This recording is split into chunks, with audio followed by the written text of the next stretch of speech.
All right, we are coming up on 8 o'clock, so let's settle in, get comfortable, pull up a chair, grab a drink and a book, and let's get back to Hemingway.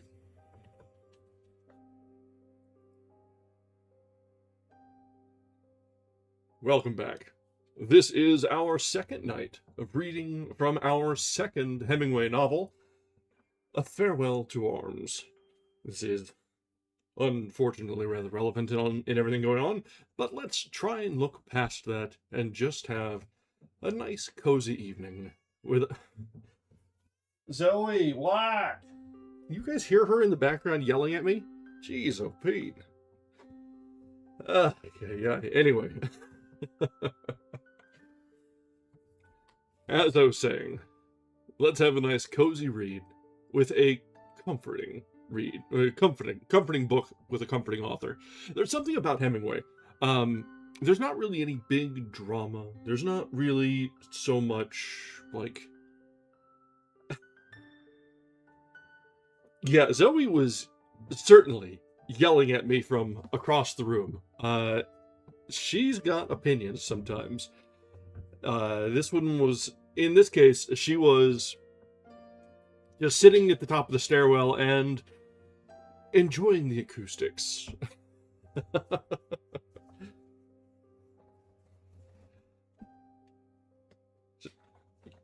Usually, they are... Well, I can't say usually they're quiet, because they'll make themselves known from time to time. But we'll see. We'll see whether they'll continue to be chiming in. All right. So, got distracted by talking about the cats, which, you know, that happens. Anyway, Hemingway is a very comforting read. There's just vibes. There's not really any big drama. The story happens at its own pace. Things unfold, but there's nothing really like the fate of the world doesn't depend on anything. It's just, you know, day to day. Sometimes in spectacular situations, but it's just a snippet of life in the characters. It's very relatable. And I think that's part of why Hemingway is such a timeless author. And why I never really tire of coming back to him. Last time, we saw the introduction of several of the characters. Our ambulance driver, who is out and about in the Italian front of World War I, despite being... I think was he English or was he... I think he was American. The female lead was British, I believe. So, he's in an interesting situation where he's found himself in a war that isn't his yet. Because at this point, I don't think America's entered World War I. And he's in a war that's not his, in a country that's not his, and just sort of going along, going through the motions.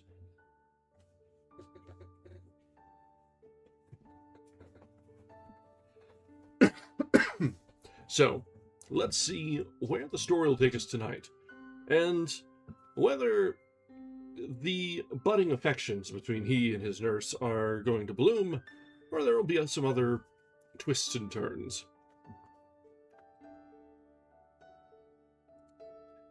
So, we're resuming tonight from Chapter 9 of A Farewell to Arms. The road was crowded. There were screens of corn stalk and straw matting on both sides, and matting over the top so that it was like the entrance at a circus or native village. We drove slowly in this matting-covered tunnel, and came out onto a bare, cleared space where the railway station had been. The road here was below the level of the riverbank, and all along the side of the sunken road there were holes dug in the bank with infantry in them. The sun was going down, and looking up along the bank as we drove, I saw the Austrian observation balloons above the hills, on the other side, dark against the sunset.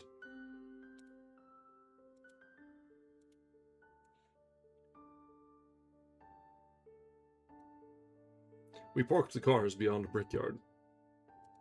The ovens and some deep holes had been equipped as dressing stations, There were 3 doctors that I knew.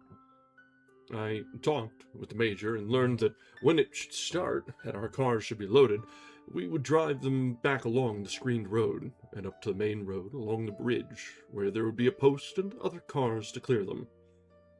He hoped the road would not jam. It was a one-road show. The road was screened because it was in sight of the Austrians across the river.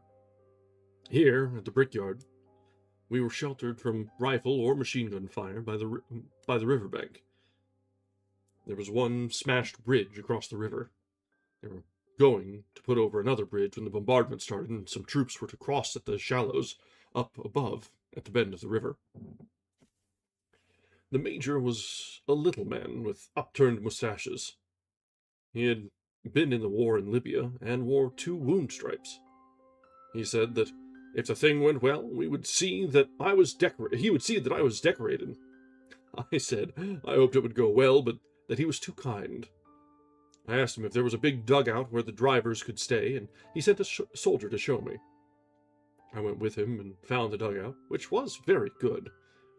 The drivers were pleased with it, and I left them there. The major asked me to have a drink with him and 2 other officers. We drank rum, and it was very friendly. Outside, it was getting dark. I asked what time the attack was to be, and they said as soon as it was dark. I went back to get the drivers. They were sitting in the dugout talking, and when I came in, they stopped.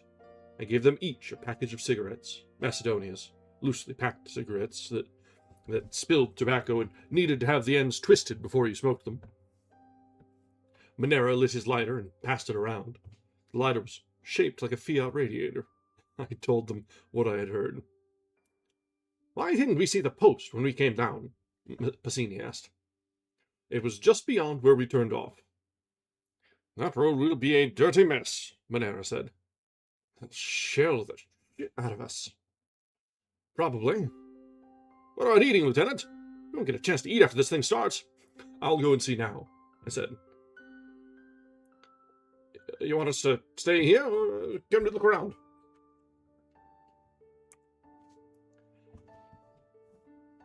"Oh, hey, thank you very much, Salar. I think you very well, probably, are our first subscriber. So, welcome. I suppose that means I need to decide something to do and set up for subscribers, huh? Anyway, thank you very much."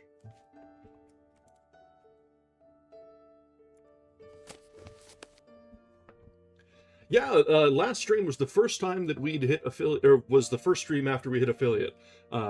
It's been a wild couple months getting started, and we're taking it slow, nice and easy, and just very, very easy going with things. So I hope you guys are enjoying what we're doing, and will continue to enjoy it.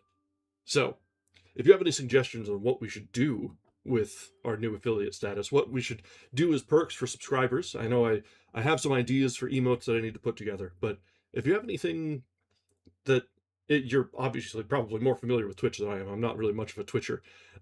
So if you've got anything that you'd like as perks for membership, please feel free to drop some suggestions. I'm all ears. Alright, let's see, where were we?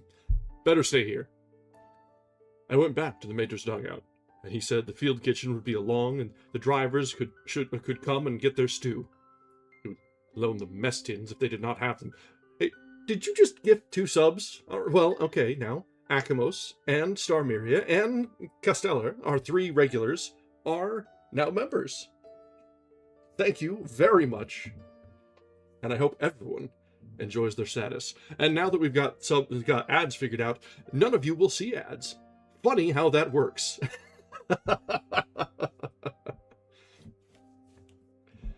Yeah, I'll probably have to plant or tug on Z's ear and get some advice on what to do there. Maybe spend some time over in the cottage. All right. I went back to the major's dugout, and he said the field kitchen would be along, and the drivers could come and get their stew. He would load them mess tins if they did not have them. I said I thought they had them. I went back and told the drivers I would get them as soon as the food came.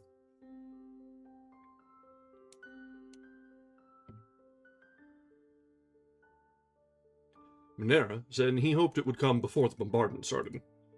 They were silent until I went out. They were all mechanics and hated the war. I went out to look at the cars and see what was going on, and then came back and sat down in the dugout with the 4 drivers. We sat on the ground with our backs against the wall and smoked. Outside, it was nearly dark. The earth of the dugout was warm and dry, and I let my shoulders back against the wall, sitting on the small of my back and relaxed. "Who goes to the attack?" asked Gavuzzi. "Bersaglieri." "All Bersaglieri?" I think so. "There aren't enough troops here for a real attack." "It's probably to draw attention from where the real attack will be. Do the men know who will attack?" "I don't think so." "Of course they don't," Minera said. "They wouldn't attack if they did." "Oh, yes, they would," Bassini said. "Bersaglieri are fools." "They are brave, and have good discipline," I said. "They're big through the chest by measurement, and healthy, but they are still fools." "Granatieri are tall," Minera said. This was a joke. They all laughed. "Were you there, Tenente, when they wouldn't attack and they shot every 10th man?" "No." "It is true. They lined them up and afterward took every 10th man. Carabinieri shot them."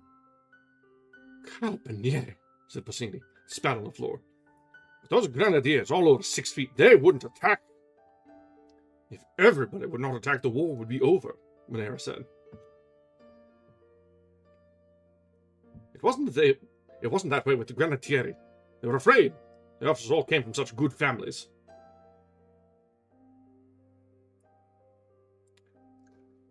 "Well, thank you. My monitor account does not necessarily need a sub, but the gift is very, very welcome."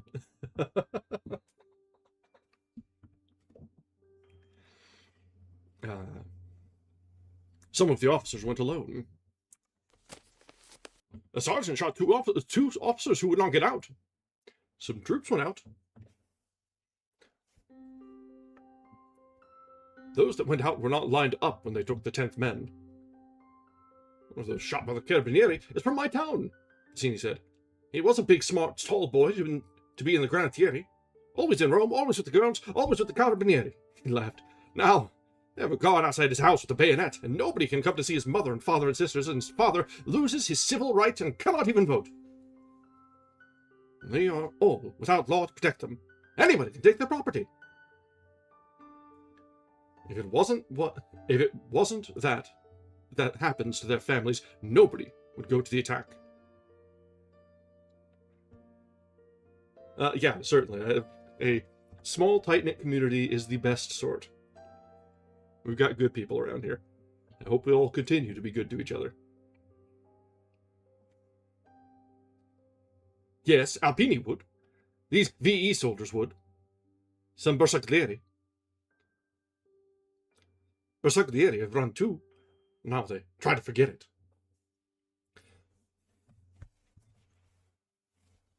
"You should not talk. Let us talk this way, Tenente. Viva l'esercito," Bassini said sarcastically. "I know how you talk," I said. "But as long as you drive the cars and behave—" "And don't talk so other officers can hear," Minera finished. "I believe we should get the war over," I said. "It would not finish it if one side stopped fighting. It would only be worse if we stopped fighting." "It could not be worse," Bassini said respectfully. "There's nothing worse than war. Defeat is worse." "I do not believe it," Bassini said, still respectfully. "What is defeat?" "You go home." "They come after you. They take your home. They take your sisters." "I don't believe it," Bassini said. "They can't do that to everybody. Let everybody defend his home. Let them keep their sisters in the house. They hang you. They come and make you be a soldier again. Not in the auto ambulance, in the infantry. They can't hang everyone. An outside nation can't make you be a soldier," Minera said. "At the first battle you will run. Like the Czechos." "I think you do not know anything about being conquered, and so you think it is not bad." "Tenente," Bassini said, "we understand you let us talk. Listen. There's nothing as bad as war. We in the auto ambulance cannot even realize at all how bad it is. When people realize how bad it is, they cannot do anything to stop it because they go crazy. There are some people who never realize. There are people who are afraid of their officers. It is with them that war is made. I know it is bad, but we must finish it. It doesn't finish. There is no finish to a war. Yes, there is. Bassini shook his head. War is not won by victory. What if we take San Gabriele? What if we take the Corso? And Monfalcone and Trieste? Where are we then? Did you see all the far mountains today? Do you think we could take them all too? Only if the Austrians stop fighting. One side must stop fighting. Why don't we stop fighting? If they come down into Italy, they will get tired and go away. They have their own country, but no. Instead, there is a war. You're an orator. We think. We read. We are not peasants. We are mechanics. But even the peasants know better than to believe in a war. Everybody hates this war. There is a class that controls a country that is stupid and does not realize anything, and never can. That is why we have this war. Also, they make money out of it. Most of them don't, said Bassini. They are too stupid. They do it for nothing. Stupidity.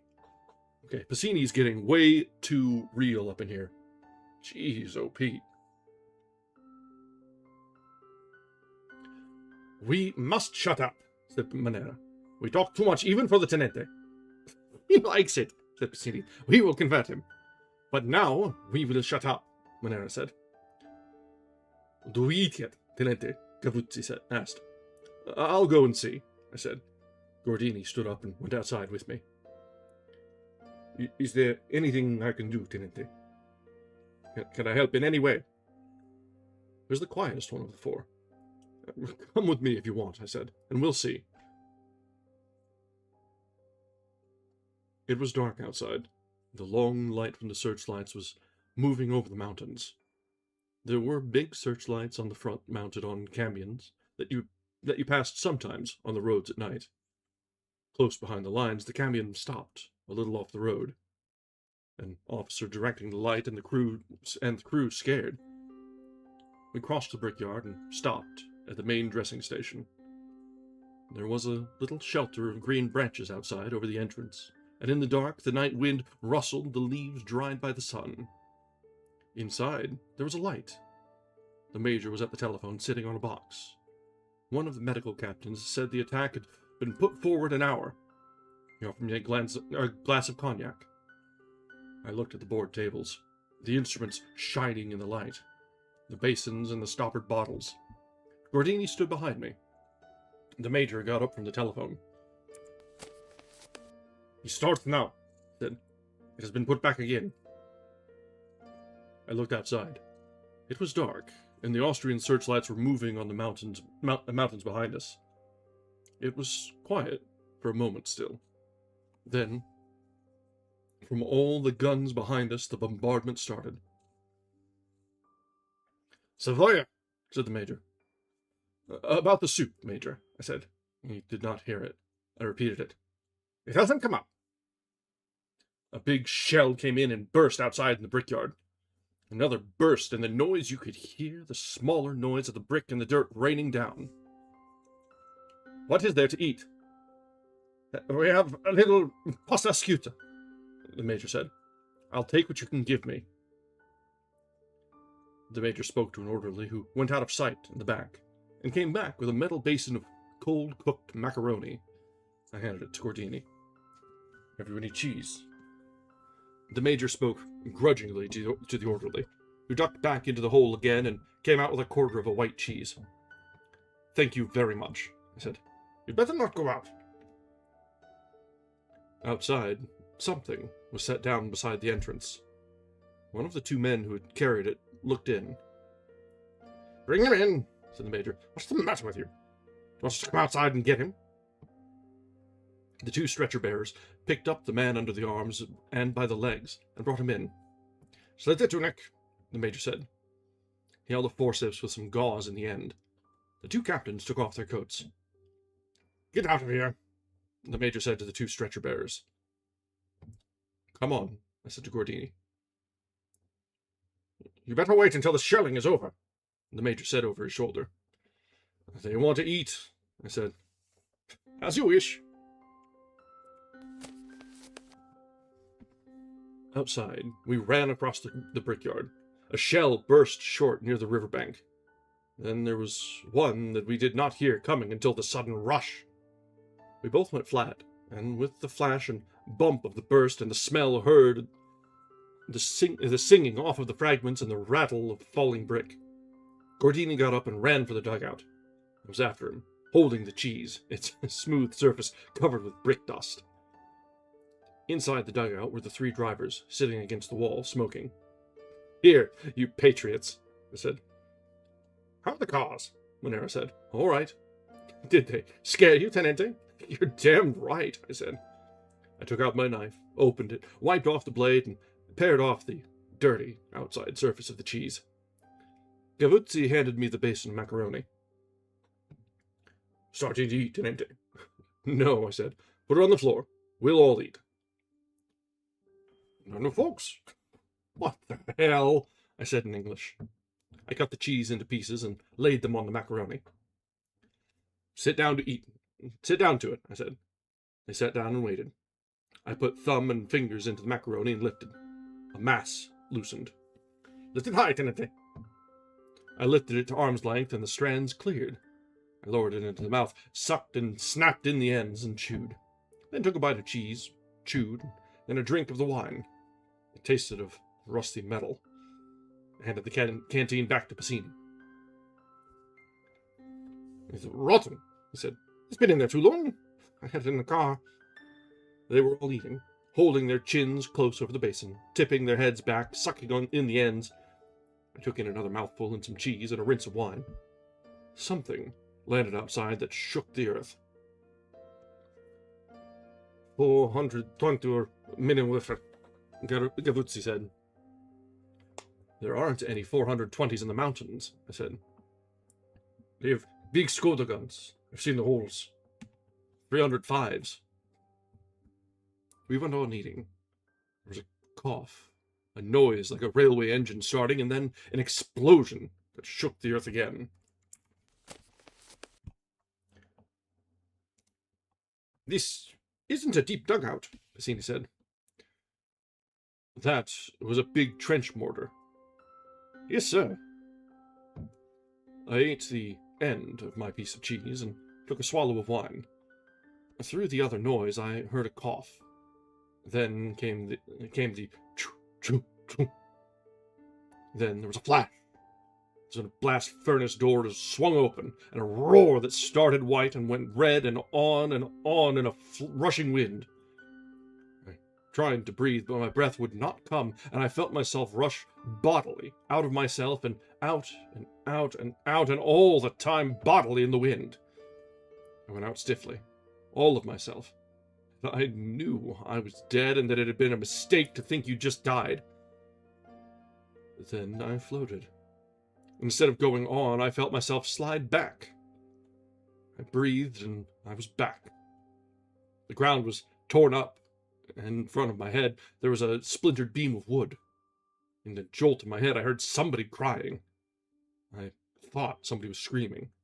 I tried to move, but I could not move. I heard the machine guns and the rifles firing across the river and all along the river.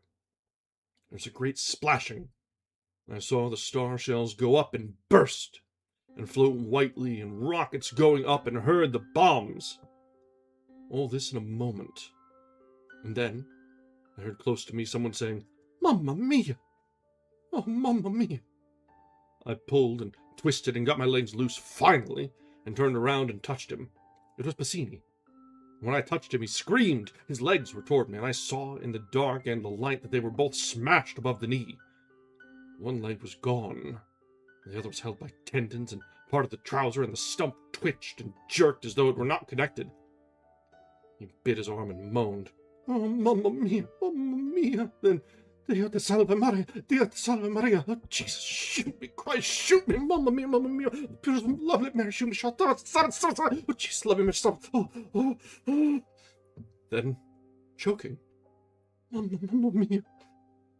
Then he was quiet, biting his arm, the stump of his leg twitching. Porta feriti! I shouted, holding my hands cupped. Porta feriti! I tried to get closer to Piscini, to try to put a tourniquet on the legs, but I could not move. I tried again, and my legs moved a little. I could pull backward along with my arms and elbows. Piscini was quiet now. I sat beside him, undid my tunic, and tried to rip the tail of my shirt. It would not rip, and I bit the edge of the cloth to start it. And then I thought of his puttees. I had on wool stockings, but Piscini wore puttees. All the drivers wore puttees, but Piscini had only one leg. I unwound the puttee, and while I was doing it, I saw there was no need to try and make a tourniquet, because he was dead already. I made sure he was dead. There were 3 others to locate. I sat up straight, and as I did so, something inside my head moved, like the weights on a doll's eyes, and it hit me inside and back of my eyeballs. My legs felt warm and wet, and my shoes were wet and warm inside. I knew that I was hit and leaned over and put my hand on my knee. My knee wasn't there. My hand went in, and my knee was down on my shin. I wiped my hand on my shirt, and another, and floating light came very slowly down. I looked at my leg, and I was very afraid. God, I said, get me out of here. I knew, however, that there had been 3 others. There were 4 drivers. Piscini was dead. That left 3. Yes, hello, Simba. Someone took hold of me under the arms, and somebody else lifted my legs. There are 3 others, I said. One is dead. It's Manera. We went for a stretcher, but there wasn't any. How are you, Tenente? Where's Gordini and Gavuzzi? Gordini's at the post getting bandaged. Gavuzzi has your legs. Hold on to my neck, Tenente. Are you badly hit? In the leg. How's Gordini? He's all right. There's a big trench mortar shell. Piscini's dead. Yes, he's dead. A shell fell close, and they both dropped to the ground and dropped me. I'm sorry, Tenente, said Manera. Hang on to my neck. If you drop me again, it was because we were scared. Are you unwounded? We are both wounded a little. Can Gordini drive? I don't think so.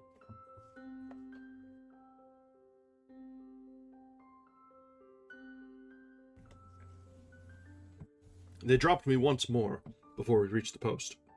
You sons of bitches, I said. I am sorry, Tenente, Manera said. We won't drop you again. Outside the post, a great many of us lay on the ground in the dark.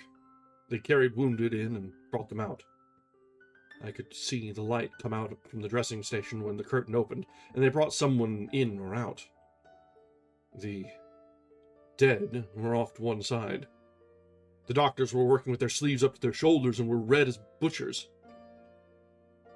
There were not enough stretchers. Some of the wounded were noisy, but most were quiet. The wind blew the leaves in the bower over the door of the dressing station, and the night was getting cold. Stretcher bearers came in all the time, put their stretchers down, unloaded them, and went away. As soon as I got to the dressing station, Manera brought a medical sergeant out, and he put bandages on both my legs. He said there was so much dirt blown into the wound that there had not been much hemorrhage. They would take me as soon as possible. He went back inside. Gordini could not drive, Manera said. His shoulder was smashed and his head was hurt. He had not felt bad, but now the shoulder had stiffened. He was sitting up beside one of the brick walls. Manera and Gavuzzi each went off with a load of wounded. They could drive all right. The British had come with 3 ambulances, and they had 2 men on each ambulance. One of their drivers came over to me, brought by Gordini, who looked very white and sick. The British listener leaned over, "Are you hit badly?" he asked. He was a tall man, and wore steel-rimmed spectacles. "In the legs. It's not serious, I hope. Will you have a cigarette?" Thanks. They tell me you've lost 2 drivers." Yes. 1 killed, and the fellow that brought you." "What rotten luck. Would you like us to take the cars?" "That's what I wanted to ask you." "We'd take quite good care of them, and return them to the villa." 206, aren't you?" Yes. "It's a charming place. I've seen you about. They tell me you're an American." Yes. "I'm English." "No! Yes, English. Did you think I was Italian? There were some Italians with one of our units." "It would be fine if you would take the cars," I said. "We'll be most careful of them." He straightened up. "This chap of yours was very anxious for me to see you." He patted Gordini on the shoulder. Gordini winced and smiled. The Englishman broke into a voluble and perfect Italian. "Now everything is arranged. I've seen your tenente. We will take over the 2 cars. You don't worry now." He broke off. "I must do something about getting you out of here. I'll see the medical Wallace. We'll take you back with us." We walked across to the dressing station, stepping carefully among the wounded. I saw the blanket open. The light came out, and he went in. "He will look after you, Tenente," Gordini said. "How are you, Franco?" "I'm all right." He sat down beside me. In a moment, the blanket in front of the dressing station opened, and 2 stretcher bearers came out, followed by the tall Englishman. He brought them over to me. "Here is the American Tenente," he said in Italian. "I'd rather wait," I said. "There are much worse wounded than me. I'm all right." Come," he said. "Don't be a bloody hero." Then in Italian, "Lift him very carefully. About the legs. His legs are very painful. He is the legitimate son of President Wilson." They picked me up and took me into the dressing room. Inside, they were operating on all the tables. The little major looked at us furious. He recognized me and waved a forceps. "Ça va bien? Ça va?" "Cava?" My Italian's rusty. Yeah. "I brought him in," the tall Englishman said in Italian. "The only son of the American ambassador. He can be here until you are ready to take him. Then I'll take him with my first load." He bent over me. "I'll look up their adjutant, do your papers, and it will all go much faster." He stooped to go under the doorway and went out. The major was unhooking the forceps now, dropping them in a basin. I followed his hands with my eyes. Now he was bandaging. Then the stretcher bearers took the man off the table. Somehow or other, my Italian is not the worst, but every once in a while there's like names I can do okay. The unfamiliar accents throw me off there. The C with the squiggly under it, no idea. No idea. If that's a hard C, a soft S, a soft C, no clue.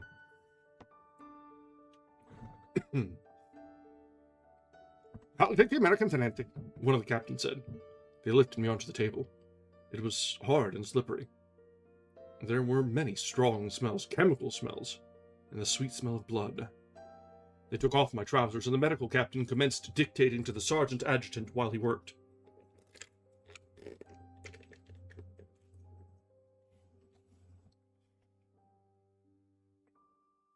"Multiple superficial wounds to the left and right thigh, and left and right knee and right foot. Profound wounds of the right knee and foot. Lacerations of the scalp." He probed. "Does that hurt?" "Oh, Christ, yes." "With possible fracture of the skull. Incurred in the line of duty. That's what keeps you from being court-martialed for self-inflicted wounds," he said. "Would you like a drink of brandy? How did you run into this thing, anyway? What were you trying to do? Commit suicide?" "Anti-tetanus, please, and mark a cross on both legs. Thank you. I'll clean this up a little, wash it out, and put it on a dressing. Your blood coagulates beautifully." The adjutant, looking up from the paper. What inflicted the wounds? The medical captain. What hit you? Me, with the eyes shut. A trench mortar shell. The captain, doing things that hurt sharply and severing tissue. Are you sure? Me, trying to lie still and feeling my stomach flutter when the flesh was cut. I think so. Captain Doctor, interested in something he was finding. Fragments of enemy trench mortar shell. Now I'll probe for some of this if you like, but it's not necessary. I'll paint all this and... Does that sting? Good. That's nothing to how it will feel later. The pain hasn't started yet. Bring him a glass of brandy. The shock dulls the pain, but this is all right. You have nothing to worry about if it doesn't infect, and it rarely does now. How's your head? Good Christ, I said. Better not drink too much brandy, then. If you've got a fracture, you don't want inflammation. How does that feel? Sweat ran all over me. Good Christ, I said. I guess you've got a fracture, all right. I'll wrap you up and don't bounce your head around. He bandaged, his hands moving very fast, and the bandage coming taut and sure. All right. Good luck, and vive la France. He's an American, one of the other captains said. I thought you said he was a Frenchman. He talks French. The captain said, I've known him before. I always thought he was French. He drank half a tumbler of cognac. Bring on something serious. Get some more of that anti-tetanus. The captain waved to me. They lifted me, and the blanket flap went across my face as we went out. Outside, the sergeant adjutant knelt down beside me where I lay. Name? He asked softly. Middle name? First name? Rank? Where born? What class? What corps? And so on. I'm sorry for your head, Tenente. I hope you feel better. I'm sending you now with the English ambulance. I'm all right, I said. Thank you very much. The pain that the major had spoken about had started, and all that was happening was without interest or relation. After a while, the English ambulance came up, and they put me onto a stretcher, and lifted the stretcher up to the ambulance level and shoved it in. There was another stretcher by the side, with a man on it whose nose I could see, waxy-looking, out of the bandages. He breathed very heavily. There were stretchers lifted and slid into the slings above. The tall English driver came around and looked in. I'll take it very easily, he said. I hope you'll be comfy. I felt the engine start. Felt him climb up into the front seat. Felt the brake come off and the clutch go in. Then we started. I lay still and let the pain ride. As the ambulance climbed along the road, it was slow in the traffic. Sometimes it stopped. Sometimes it backed on a turn, then finally it climbed quite fast. I felt something dripping. At first it dripped slowly and regularly, then it pattered into a stream. I shouted to the driver. He stopped the car and looked in through the hole behind his seat. What is it? The man on the stretcher stretcher over me has a hemorrhage. We're not far from the top. I wouldn't be able to get the stretcher out alone. He started the car. The stream kept on. In the dark, I could not see where it came from the canvas overhead. I tried to move sideways so that it would not fall on me, for it had run down under my shirt. It was warm and sticky. It was cold, and my leg hurt so that it made me sick. After a while, the stream from the stretcher above lessened. It started to drip again, and I heard and felt the canvas above move as the man on the stretcher settled more comfortably. How is he? The Englishman called back. We're almost up. He's dead, I think, I said. The drops fell very slowly, as they fell from an icicle after the sun has gone.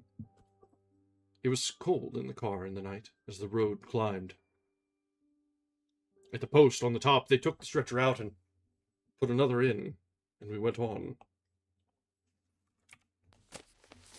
All right, that brings us to the end of Chapter 9, and I suddenly feel the need to take back everything I said about Hemingway being comfy and cozy and just vibing, because wow, okay.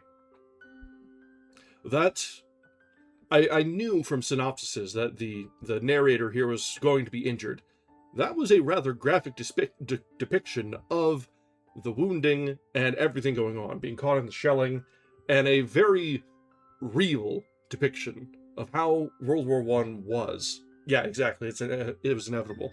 A very real depiction of how World War I was when it got hot. It was an interesting war with the whole trench warfare and such, where it was going everywhere from like the absolute hell of the trenches on the French front, but then long periods of just quiet and nothing happening. The trenches, the lines being set and not really anything moving. But then when the artillery and gunning and shelling started going off, I mean, there's a reason the term shell-shocked.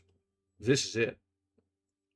And this is a pretty accurate depiction and description of how things are going on.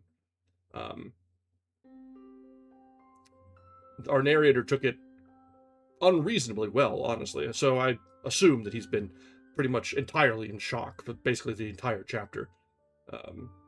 The losing of one of his men, the serious injury of another, and his own pretty serious injury. That little bit with the doctor there going through and the ticking all the boxes to make sure that he was okay, like, yes, injured in line of duty, so that not going to get in trouble or court-martialed or anything, making sure that everything was on the up and up was an interesting bit. The doctor definitely felt like he's got a lot on his plate, too much going on.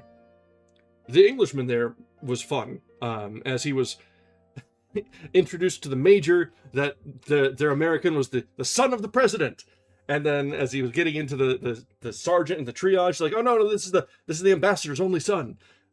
So it's like just anything to help grease things along. Get their American friend done and dusted and out.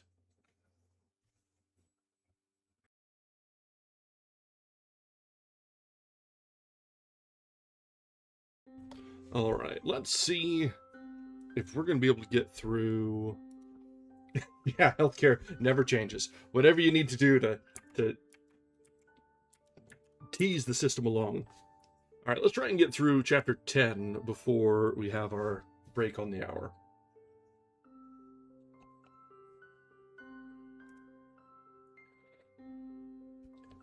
In the ward at the field hospital, they told me a visitor was coming to see me in the afternoon. It was a hot day, and there were many flies in the room.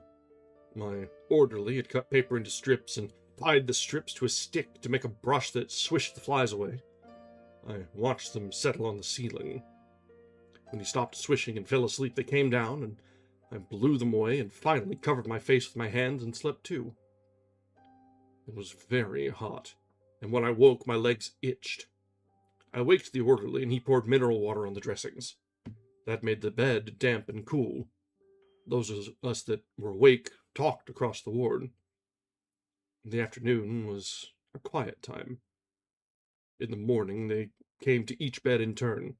3 men nurses and a doctor picked you up out of bed and carried you into the dressing room so that the beds could be made while we were having our wounds dressed. It was not a pleasant trip to the dressing room, and I did not know until later that beds could be made with men in them. My orderly had finished pouring water, and the bed felt cool and lovely, and I was telling him where to scratch on the soles of my feet against the itching when one of the doctors brought in Rinaldi. He came in very fast and bent down over the bed and kissed me. I saw he wore gloves. "How are you, baby?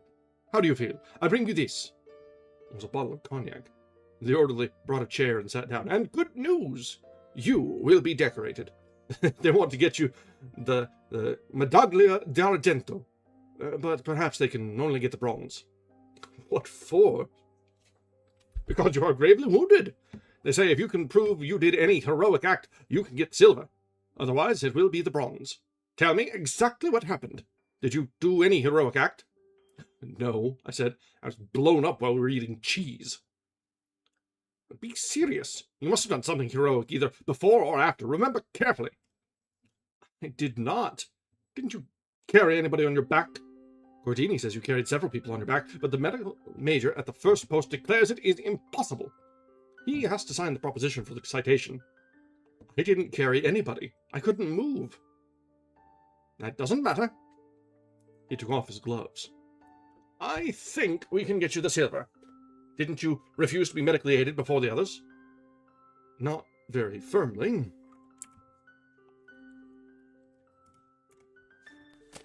That doesn't matter. Look how you're wounded. Look at your valorous conduct in asking to go always to the first line. Besides, the operation was successful. Did they cross the river all right? Enormously. They take nearly 1,000 prisoners. It's in the bulletin. Didn't you see it? No. I'll bring it to you. It is a successful coup de main. How is everything? Splendid. We're all splendid. Everybody's proud of you. Tell me just exactly how it happened. I am positive you will get the silver. Go on, tell me all about it. He paused and thought. Maybe you'll get an English medal too. There was an English there. I'll go and see him and ask if he will recommend you. He ought to be able to do something. Do you suffer much? Have a drink. Orderly, go get a corkscrew. Oh, you should see what I did in the removal of 3 meters of small intestine, better now than ever. It is one for the Lancet. You do me a translation, and I will send it to the Lancet. Every day I am better. Poor dear baby. How do you feel? Where is that damn corkscrew? You are so brave and quiet, I forget you are suffering. He slapped his gloves on the edge of the bed.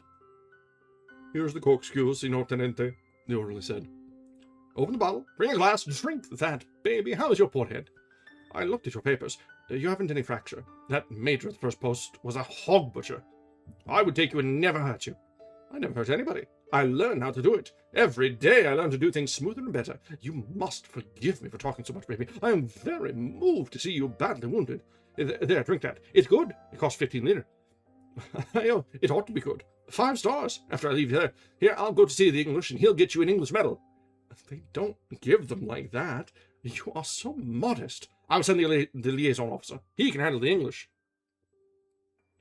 Have you seen Miss Barclay? I will bring her here. I will go now and bring her here. Don't go, I said. Tell me about Gorizia. How are the girls? There are no girls.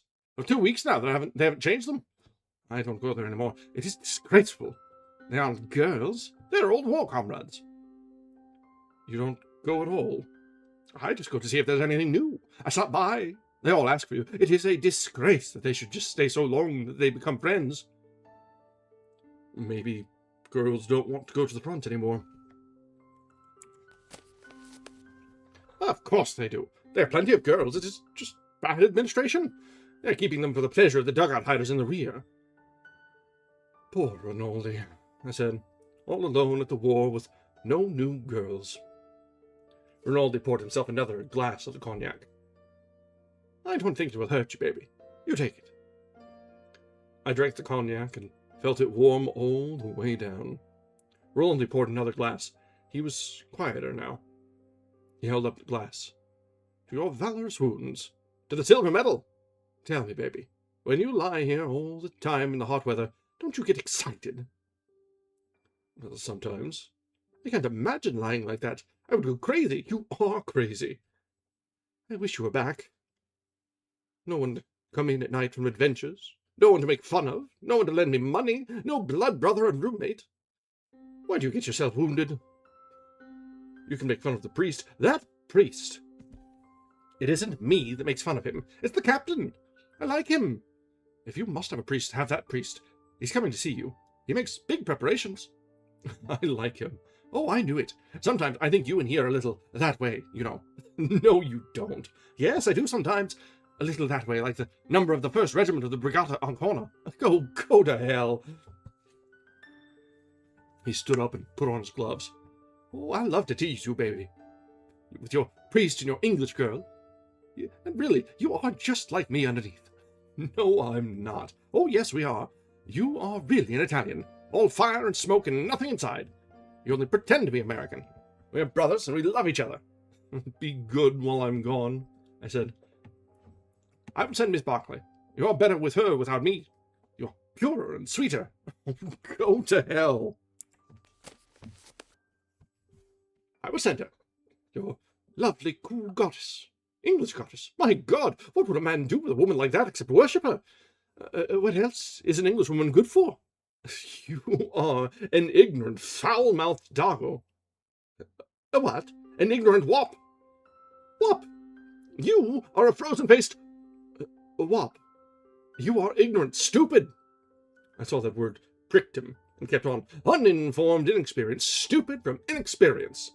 Truly, I tell you something about your good women, your goddesses. There is only one difference between taking a girl who has always been good and a woman. With a girl, it is painful. That's all I know. He slapped the bed with his glove. And you never know if the girls will really like it. Don't get angry. I'm not angry. I just tell you, baby, for your own good, to save you trouble. That's the only difference. Yes, but millions of fools like you don't know it. You were sweet to tell me. We won't quarrel, baby. I love you too much. But don't be a fool. No, I'll be wise like you. Don't be angry, baby. Laugh. Take a drink. I must go, really. You're a good old boy. Now, you see, underneath we are the same. We are war brothers. Kiss me goodbye. You're sloppy. No, I'm just more affectionate. I felt his breath come toward me. Goodbye. Goodbye. I come to see you again soon. His breath went away. I won't kiss you if you don't want. I'll send you an English girl. Goodbye, baby. The cognac is under the bed. Get well soon. He was gone.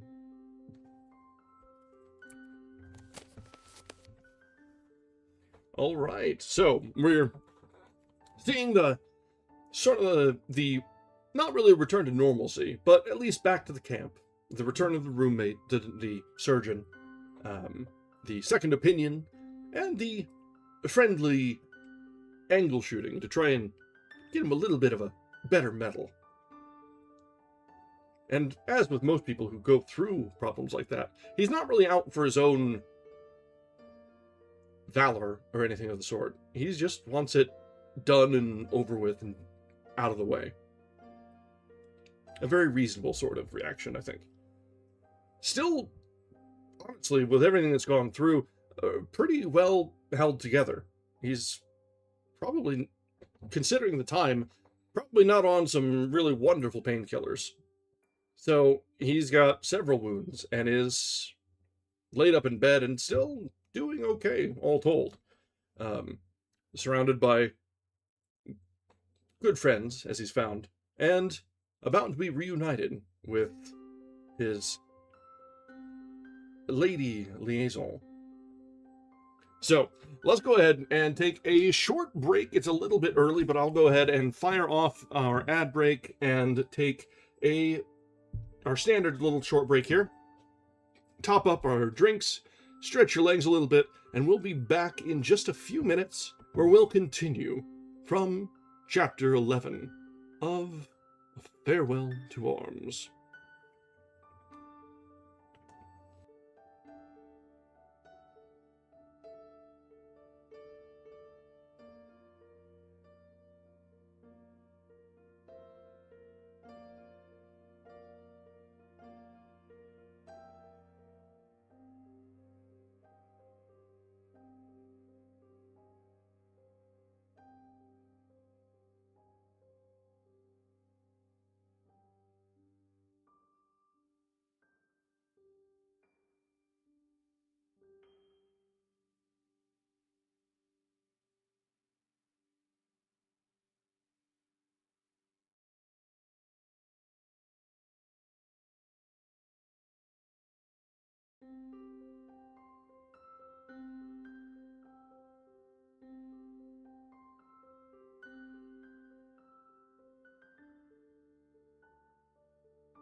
All right, we are back.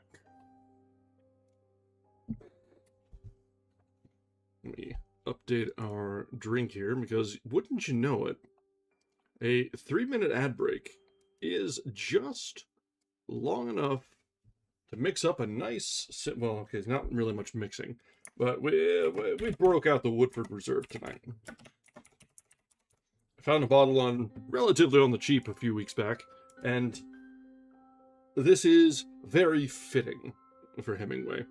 I mean, really, any sort of hard drink is fitting for Hemingway.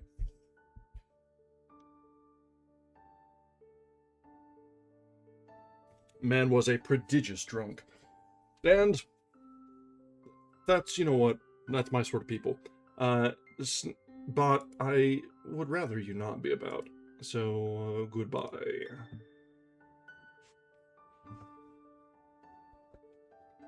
Alright, so let's resume from where we left off with chapter 11.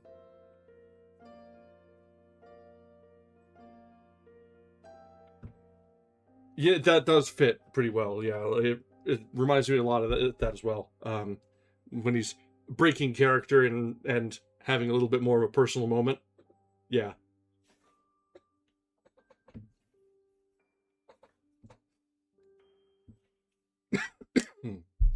Alright, chapter 11. It was dusk when the priest came.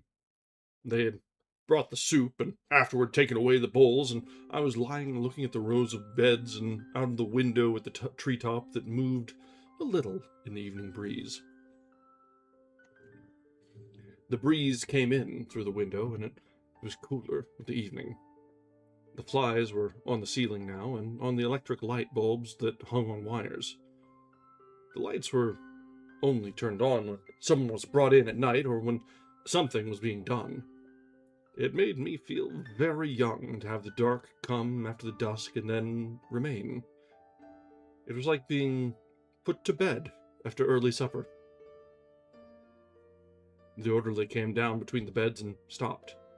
Someone was with him. It was the priest. He stood there, small, brown-faced and embarrassed. "How do you do?" he asked. He put some packages down by the bed on the floor. "All right, Father." He sat down in the chair that had been brought for Rinaldi and looked out of the window, embarrassedly. I noticed his face looked very tired. I can only stay a minute," he said. "It is late." "It's not late. How's the mess?" He smiled. "I am still a great joke." He sounded tired, too. "Thank God they are all well."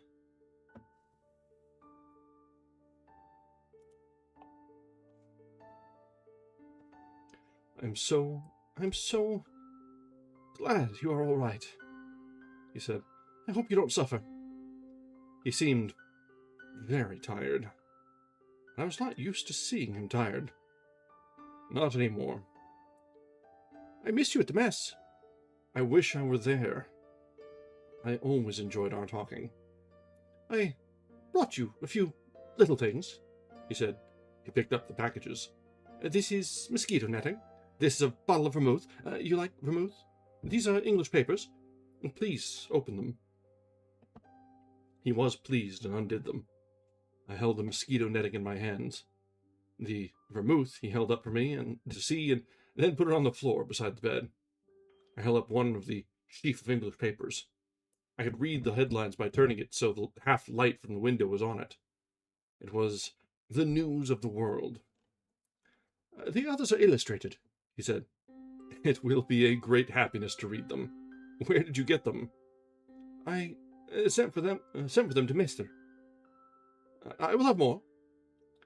"You were very good to come, Father. Will you drink a glass of vermouth?"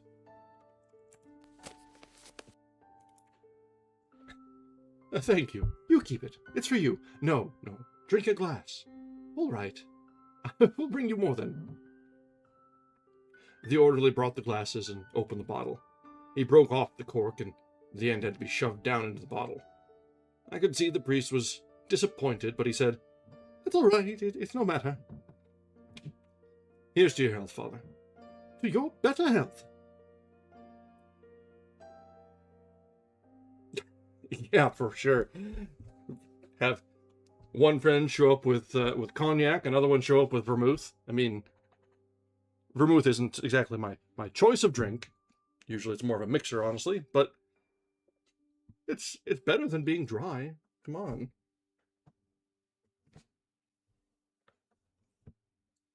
Afterward, he held the glass in his hand, and we looked at one another. Sometimes we talked and were good friends, but tonight it was difficult.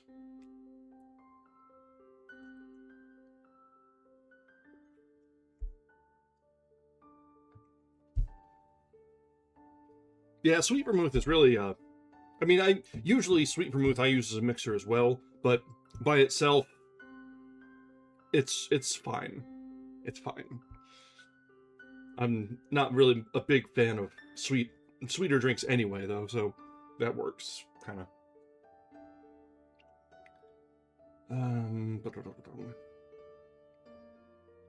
What's the matter, Father? You seem very tired. I am tired, but I have no right to be. It's the heat? No, this is only the spring. I feel very low. You have the war disgust. No, but I hate the war. I don't enjoy it, I said. He shook his head and looked out of the window. You do not mind it. You do not see it. You must forgive me. I know you are wounded. That is an accident. Still, even wounded, you do not see it. I can tell. I do not see it myself, but I feel it a little. When I was wounded, we were talking about it. Dini was talking. The priest put down the glass. He was thinking about something else. I know them because I am like they are. I know them because I am like they are, he said. You are different, though, but really I am like they are. The officers don't see anything. Some of them do. Some are very delicate and feel worse than any of us. They are mostly different. It is not education or money, it is something else. Even if they had education or money, men like Bassini would not wish to be officers. I would not be an officer. You rank as an officer. I am an officer. Not really. You are not even an Italian. You are a foreigner. But you are nearer the officers than you are to the men. What's the difference? I cannot say it easily. There are people who would make war. In this country, there are many like that. There are other people who would not make war.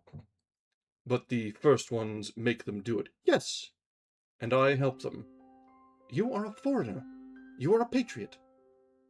And the ones who would not make war? Can they stop it? I do not know. He looked out of the window again. I watched his face. Have they ever been able to stop it? They are not organized to stop things. And when they get organized, their leaders sell them out. Then it's hopeless. It is never hopeless. But sometimes I cannot hope. I try always to hope, but sometimes I cannot. Maybe the war will be over. I hope so. What will you do then? If it is possible, I will return to the Abruzzi. His brown face was suddenly very happy. You love the Abruzzi? Yes, I love it very much. You ought to go there then. I would be too happy. If I could live there and love God and serve him. And be respected, I said. Yes, and be respected. Why not? No reason not. You should be respected. It does not matter. But there, in my country, it is understood that a man may love God. It is not a dirty joke. I understand. He looked at me and smiled. You understand, but you do not love God. No. You do not love him at all? He asked. I am afraid of him in the night sometimes. You should love him. I don't love much. Yes, he said, you do. what you tell me about in the nights. That is not love. That is only passion and lust. When you love, you wish to do things for. You wish to sacrifice for. You wish to serve. I don't love. You will. I know you will. Then you will be happy. I'm happy. I've always been happy. It is not a thing. You cannot know about it unless you have it. Well, I said, if I ever get it, I will tell you. I stay too long and talk too much. He was worried that he really did. No, don't go. How about loving women? If I really loved some woman, would it be like that? I don't know about that. I never loved any woman. What about your mother? Oh, yes, I must have loved my mother. Did you always love God? Ever since I was a little boy. Well, I said. I don't know what to say. You are a fine boy, I said. I am a boy, he said, but you call me father. But that's politeness. He smiled. I must go, really, he said. You do not want me for anything? He asked hopefully. No, just to talk. I will take your greetings to the mess. Thank you for the many fine presents. Nothing. Come and see me again. Yes, goodbye. He patted my hand. So long, I said in dialect. Ciao, he repeated. It was dark in the room, and the orderly, who had sat by the foot of the bed, got up and went out with him. I liked him very much, and I hoped he would get back to the Abruzzi sometime. He had a rotten life in the mess, and he was fine about it, but I thought how he would be in his own country. At the Capracotta, he had told me, there were trout in the stream below the town. It was forbidden to play the flute at night. When the young men serenaded, only the flute was forbidden. Why? I had asked. Because it was bad for the girls to hear the flute at night. The peasants all called you Don, and when you met them, they took off their hats. His father hunted every day, and stopped to eat at the houses of peasants. They were always honored. For a foreigner to hunt, he must present a certificate that he had never been arrested. There were bears on the Gran Sasso d'Italia, but it was a long way. Aquila was a fine town. It was cool in summer at night, and the spring in Abruzzi was the most beautiful in Italy. But what was lovely was the fall. To go hunting through the chestnut woods. The birds were all good, because they fed on grapes and never took a lunch, because the peasants were always honored if you would eat with them at their houses. After a while, I went to sleep.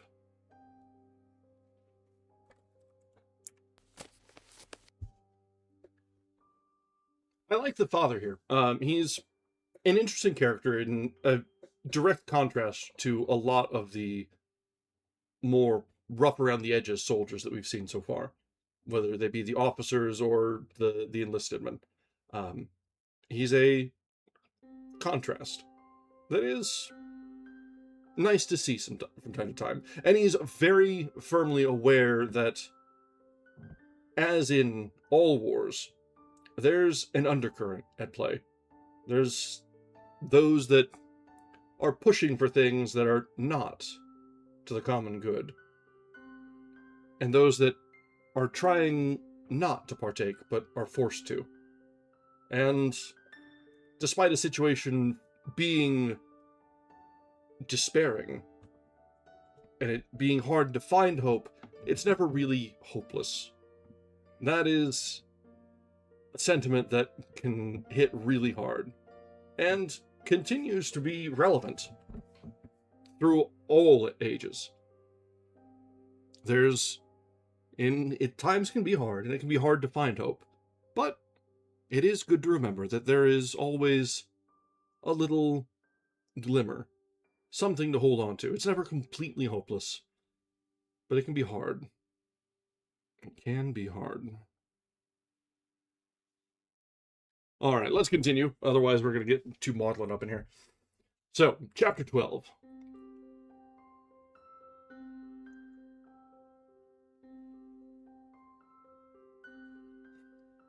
The room was long, with windows on the right-hand side and a door at the far end that went into the dressing room. The row of beds that mine was in faced the windows, and another row, under the windows, faced the wall. If you lay on your left side, you could see the dressing room door. There was another door at the far end that people sometimes came in by. If anyone were going to die, they put a screen around the bed so you could not see them die. But only the shoes and puttees of doctors and men nurses showed under the bottom of the screen, and sometimes, at the end, there would be whispering. Then the priest would come out from behind the screen, and afterward the men nurses would go back behind the screen, to come out again, carrying the one who was dead with a blanket over him, down the corridor between the beds, and someone folded the screen and took it away.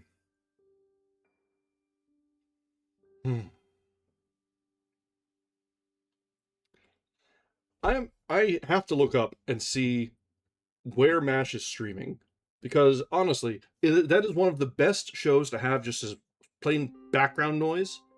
It's so good, and it's so pertinent to what we're reading here, that it's like, man, I need to get it going again. I don't have it in me to just go download all of it. There's a lot of MASH. But if I can just set it up somewhere, if it's on Netflix or something, just set it up on a screen in the background and just going, it could be a good bit. I grew up on those reruns. Oof.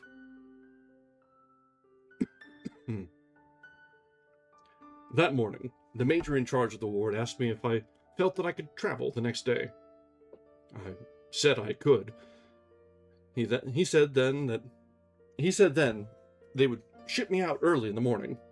He said I would be better off making the trip now, before it got too hot. When they lifted you up out of bed to carry you into the dressing room, you could look out of the window and see the new graves in the garden. A soldier sat outside the door that opened into the garden, making crosses and painting on them the names, rank, and regiment of the men who were buried in the garden. He also ran errands for the ward, and in his spare time made me a cigarette lighter out of an empty Austrian rifle cartridge. The doctors were very nice, and seemed very capable. They were anxious to ship me to Milan, where they had better X-ray facilities, and where, after the operation, I could take mechanotherapy. I wanted to go to Milan, too. They wanted to get us all out and back as far as possible, because all the beds were needed for the offensive, when it should start. The night before I left the field hospital, Rinaldi came in to see me with the major from our mess.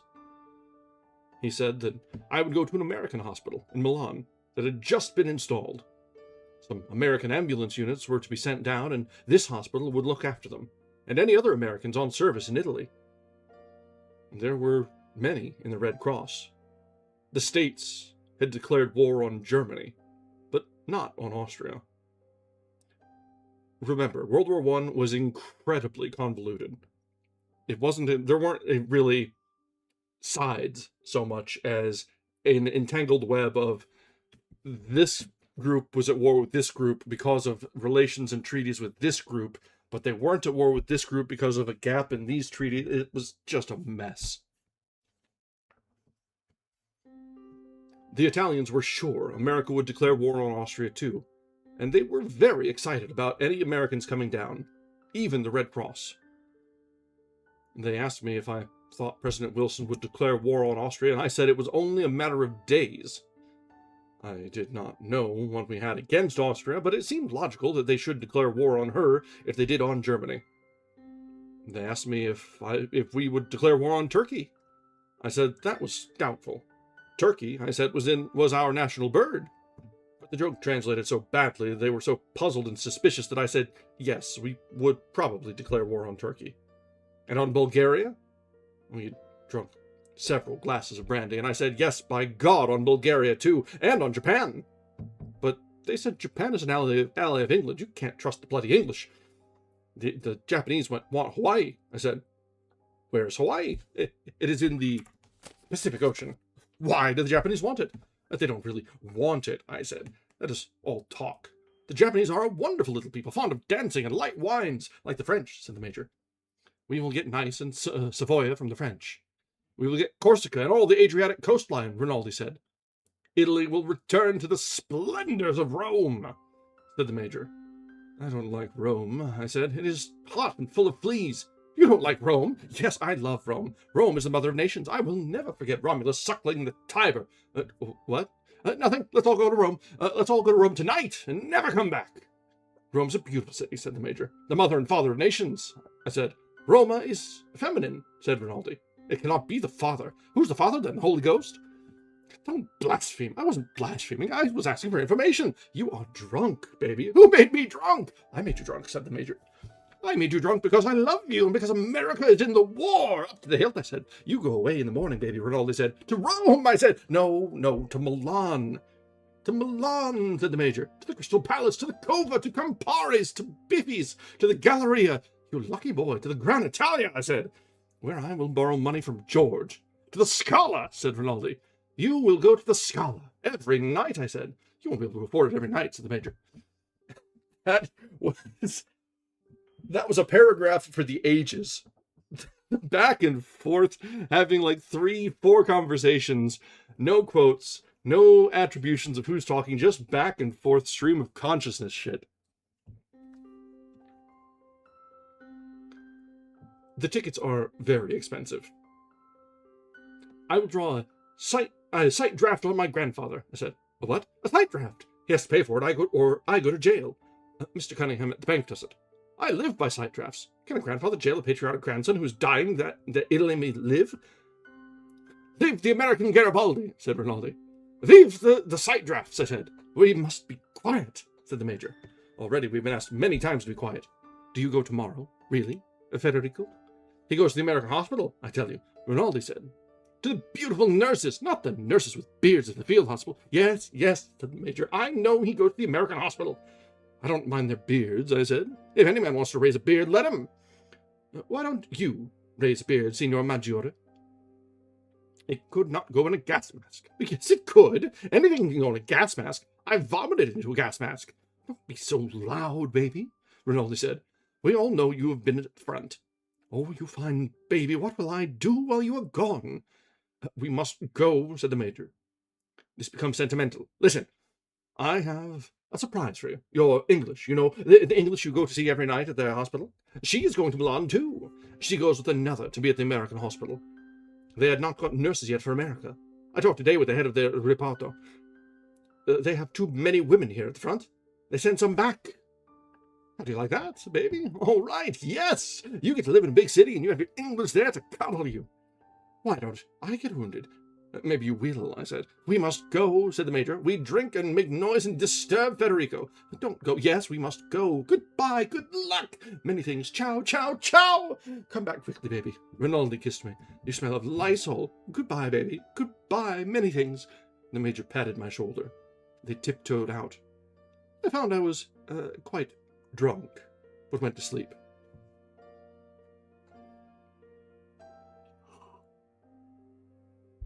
That's probably the actual best way I have ever seen a drunk narrator portrayed. Just an absolute mess of a page. Back and forth, twisty and turny and confusing and run-on sentences and everything. That's up there for the best depictions of a warm and fuzzy drunk I've ever seen. That is true. Hemingway had a lot of experience with maintaining that perfect floating point. An early pioneer of the modern state of being just drunk enough to code is being just drunk enough to write.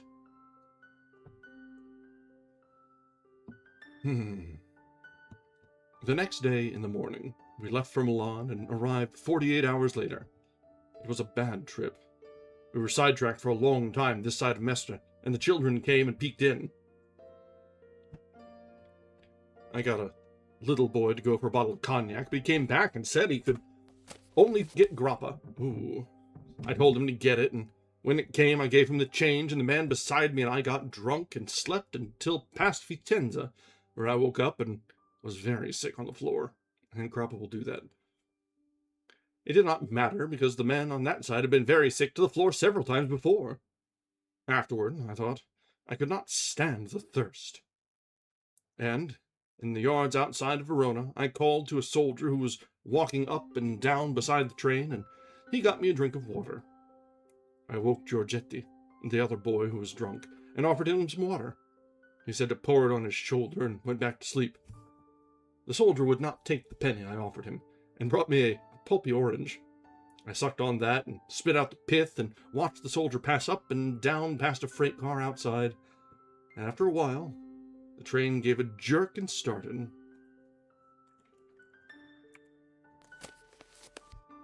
All right, that brings us to the end of Book 1 of A Farewell to Arms. I guess Book 1 is at the front, Book 2 is at the hospital, and presumably there's a third book, because we're only about a quarter of the way through. There are 5 books in this. Okay, we're going to be kept pretty busy with Farewell to Arms, I think. Not that I'm complaining. This is a fun book so far. It's a little feely sometimes, but I can think of worse things. Alright, let's try and get through a couple more chapters tonight. So, we've got chapter 13. We got into Milan early in the morning, and they unloaded us in the freight yard. An ambulance took me to the American hospital. Riding in the ambulance on a stretcher, I could not tell what part of town we were passing through, but when they unloaded the stretcher, I saw a marketplace and an open wine shop with a girl sweeping out. They were watering the street, and it smelled of the early morning. They put the stretcher down and went in. The porter came out with them. He had grey moustaches, wore a doorman's cap, and was in his shirt sleeves. The stretcher would not go into the elevator, and they discussed whether it was better to lift me off the stretcher and go up in the elevator, or carry the stretcher up the stairs. I listened to them discussing it. They decided on the elevator. They lifted me from the stretcher. "Go easy," I said. "Take it softly." In the elevator, we were crowded, and as my legs bent, the pain was very bad. "Straighten out the legs," I said. "We can't, Signor Tenente. There isn't room." The man who had said this had his arm around me, and my arm was around his neck. His breath came in my face metallic with garlic and red wine. "Be gentle," the other man said. "Son of a bitch wasn't gentle. Be gentle, I say," the man with my feet repeated. I saw the doors of the elevator close, and the grill shut, and the 4th floor button pushed by the porter. The porter looked worried. The elevator rose slowly. "Heavy?" I asked the man with garlic. "Nothing," he said. His face was sweating, and he grunted. The elevator rose steadily and stopped. The man holding the feet opened the door and stepped out. We were on a balcony. There were several doors with brass knobs. The man carrying the feet pushed a button and that rang a bell. We heard it inside the doors. No one came. Then the porter came up the stairs. "Where are they?" the stretcher bearers asked. "I don't know," said the porter. "They sleep downstairs." "Get somebody." The porter rang the bell, then knocked on the door. Then he opened the door and went in. When he came back, there was an elderly woman wearing glasses with him. Her hair was loose and half falling, and she wore a nurse's dress. "I can't understand," she said. "I can't understand Italian." "I can speak English," I said. "They want to put me somewhere." "None of the rooms are ready. There isn't any patient expected." She tucked at her hair and looked at me nearsightedly. "Show them any room where they can put me." "I don't know," she said. "There's no patient expected. I couldn't put you in just any room." "Any room will do," I said.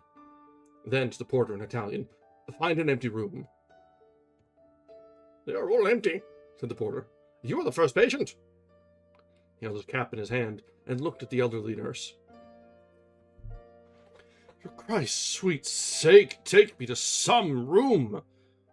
The pain had gone on and on with the legs bent, and I could feel it going in and out of the bone. The porter went in the door, followed by the gray-haired woman, then came hurrying back. "Follow me," he said. They carried me down a long hallway and into a room with drawn blinds. It smelled of new furniture.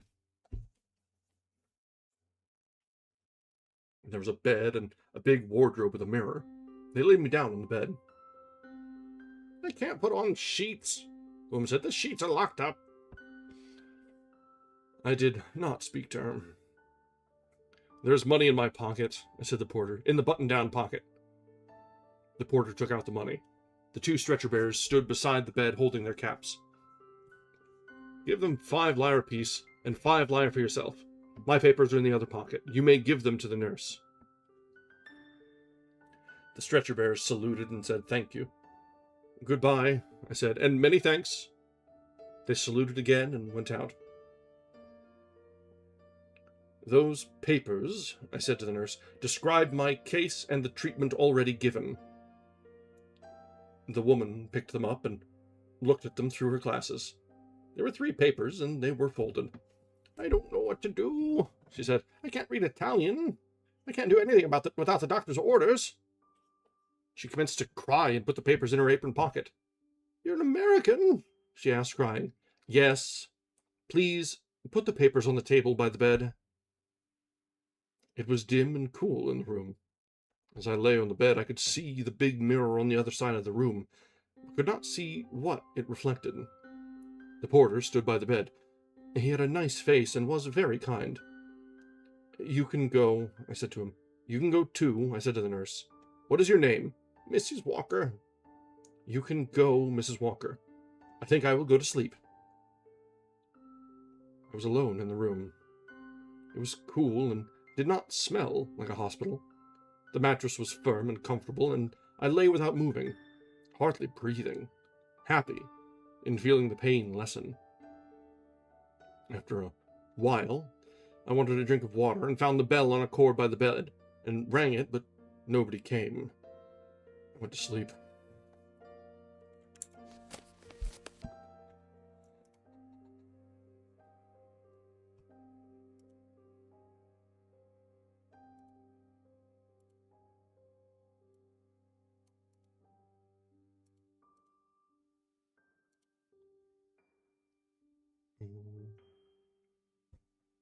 When I woke, I looked around.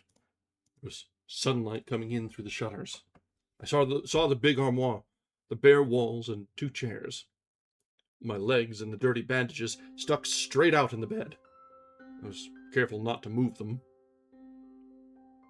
I was thirsty, and I reached for the bell and pushed the button. I heard the door open and looked, and it was a nurse. She looked young and pretty. "Good morning," I said. "Good morning," she said, and came over to the bed. "We haven't been able to get the doctor. He's gone to Lake Como. No one knew there was a patient coming. What's wrong with you, anyway?"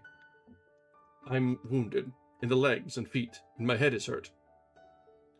"What's your name?" "Henry. Frederick Henry." "I'll wash you up, but we can't do anything to the dressings until the doctor comes." "Is Miss Barclay here?" "No, there's no one by that name here." Who was the woman who cried when I came in?" The nurse laughed. "That's Mrs. Walker.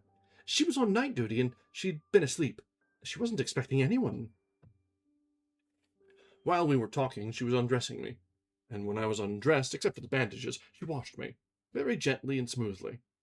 The washing felt very good. There was a bandage on my head, but she washed all around the edge. "Where were you wounded?" "On the Isonzo, north of Plava." "Where's that?" "North of Gorizia." I could see that none of the places meant anything to her. "Do you have a lot of pain?" No, not much now." She put a thermometer in my mouth. "The Italians put it under the arm," I said. "Don't talk."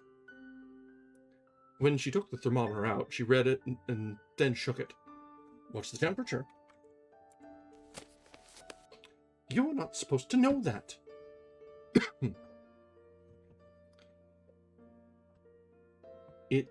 It's... Tell me what it is. It's almost normal. I've never had any fever. My legs are full of old iron, too. What do you mean? They're full of trench mortar fragments, old screws and bed springs and things. She shook her head and smiled. If you had any foreign bodies in your legs, they would set up an inflammation and you'd have fever. All right, I said. We'll see what comes out. She went out of the room and came back with the old nurse of the early morning.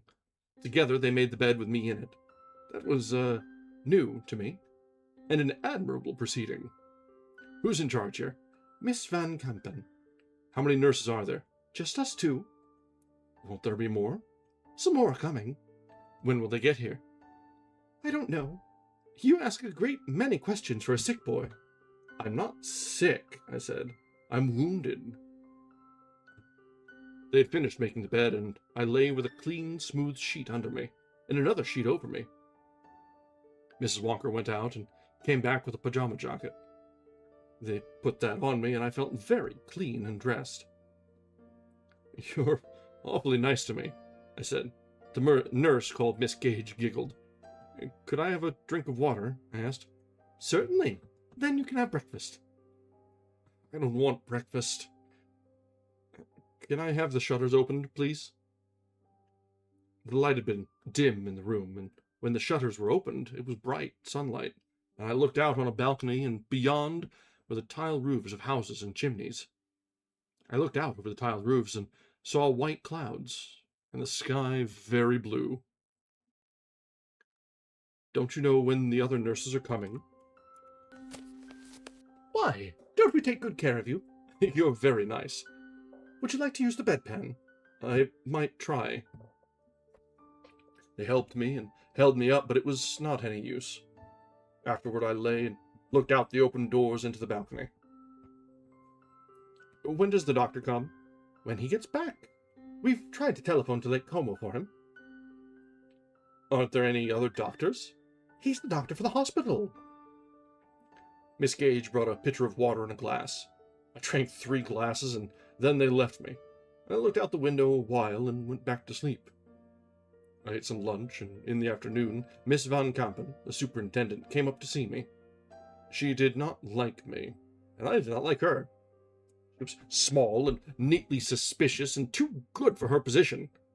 She asked many questions and seemed to think it was somewhat disgraceful that I was with the Italians. Can I have wine with the meals? I asked her. Only if the doctor prescribes it. I can't have it until he comes. Absolutely not. You plan on having him come eventually? We've telephoned him at Lake Como. She went out and Miss Gage came back. Why were you rude to Miss Van Kampen? She asked after she had done something for me very skillfully. I didn't mean to be, but she was snooty. She said you were domineering and rude. I wasn't.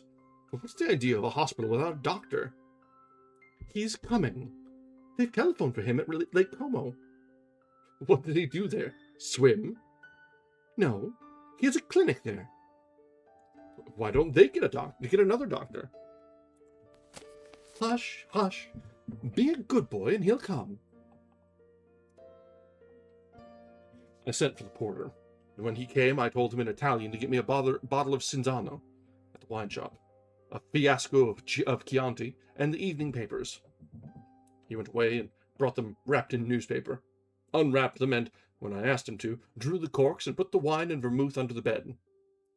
They left me alone, and I lay in bed and read the papers a while, the news from the front, and the list of dead officers with their decorations, and then reached down and brought up the bottle of Cinzano, and held it straight up on my stomach, a cool glass against my stomach, and took little drinks, making rings on my stomach from the holding the bottle there between drinks, and watched it get dark outside over the roofs of the town. The swallows circled around, and I watched them, and the nighthawks flying above the roofs, and drank the Cinzano. Miss Gage brought up a glass with some eggnog in it. I lowered the vermouth bottle to the other side of the bed when she came in. Miss Van Kampen had some sherry put in this, she said. You shouldn't be rude to her. She's not young, and this hospital is a big responsibility for her. Mrs. Walker's too old, and she's no use to her. She's a splendid woman, I said. Thank her very much. I'm going to bring your supper right away. That's all right, I said. I'm not hungry. When she brought the tray and put it on the bed table, I thanked her and ate a little of the supper. Afterward, it was dark outside, and I could see the beams of the searchlights moving in the sky. I watched for a while, and then went to sleep. I slept heavily, except once I woke sweating and scared, and then went back to sleep, trying to stay outside of my dream. I woke for good long before it was light, and heard roosters crowing, and stayed on awake until it began to be light.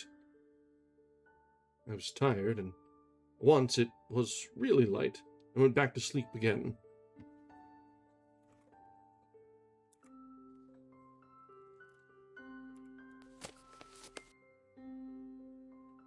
Alright, that brings us to the end of chapter 13. So, it's understandable. Communications are a little less than ideal, given the time and situation going on. To be completely blindsided that they're dropping off a patient at this hospital, and to be just, taking it in stride, that's a little much. But I guess there's only so much you can do. There's not a whole lot of radio. There's not a whole lot of really anything at this point. So it's just basically word of mouth courier. So I guess the first news anybody got was when he showed up on their doorstep.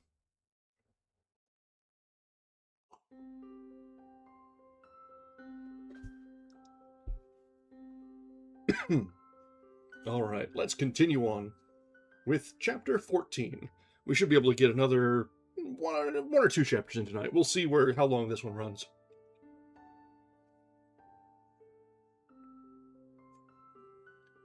It was bright sunlight in the room when I woke. I thought I was back at the front and stretched out in bed. My legs hurt me, and I looked down at them still in the dirty bandages, and seeing them knew where I was. I reached up for the bell cord and pushed the button. I heard it buzz down the hall, and then heard someone coming on rubber soles along the hall. It was Miss Gage, and she looked a little older in the bright sunlight, and not so pretty. Excuse me? Tell me how you really feel. Good morning, she said. Did you have a good night? Yes, thank you very much, I said. Can I have a barber? I came in to see you, and you were asleep with this in the bed with you? She opened the armoire door and held up the vermouth bottle. It was nearly empty. I put the other bottle from under the bed in there too, she said. Why didn't you ask me for a glass? I thought maybe you wouldn't let me have it. I'd have had some with you. You're a fine girl. It isn't good for you to drink alone, she said. You mustn't do it. All right. Your friend Miss Barclay's come, she said. Really? Yes. I don't like her. That's a little flat there, okay. You will like her. She's awfully nice. She shook her head. I'm sure she's fine. Can you move just a little to this side? That's fine. I'll clean you up for breakfast. She washed me with a cloth and soap and warm water. Hold your shoulder up, she said. That's fine. Can I have the barber before breakfast? I'll send the porter for him. She went out and came back. He's gone for him, she said, and dipped the cloth she held in the basin of water. The barber came with the porter. He was a man of about 50 with an upturned mustache. Miss Gage was finished with me and went out, and the barber lathered my face and shaved. He was very solemn and refrained from talking. What's the matter? Don't you know any news? I asked. What news? Any news. What's happened in the town? It's the time of war. The enemy's ears are everywhere. I looked up at him. Please hold your face still, he said, and went on shaving. I will tell nothing. What's the matter with you? I asked. I am an Italian. I'll not communicate with the enemy. I let it go at that. If he was crazy, the sooner I could get out from under the razor, the better. Once I tried to get a look at him. Beware, he said, the razor is sharp. I paid him when it was over and tipped him half a lira. He returned the coins. I will not. I am not at the front, but I am an Italian. Get the hell out of here. With your permission, he said, and wrapped his razors in newspaper. He went out, leaving the 5 copper coins on the table beside the bed. I rang the bell. Miss Gage came in. Would you ask the porter to come, please? All right.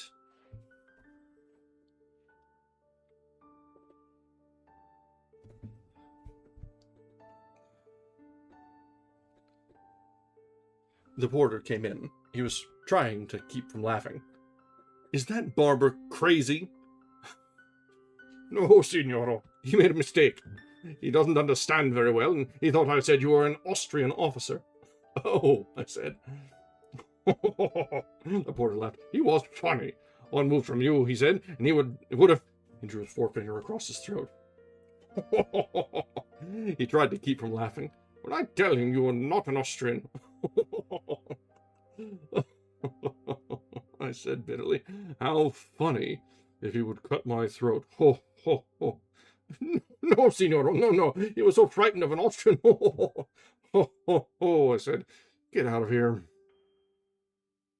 He went out and I heard him laughing in the hall. I heard someone coming down the hallway. I looked toward the door. It was Catherine Barclay. She came in the room and over to the bed. Hello, darling, she said. She looked fresh and young and very beautiful. I thought I had never seen anyone so beautiful.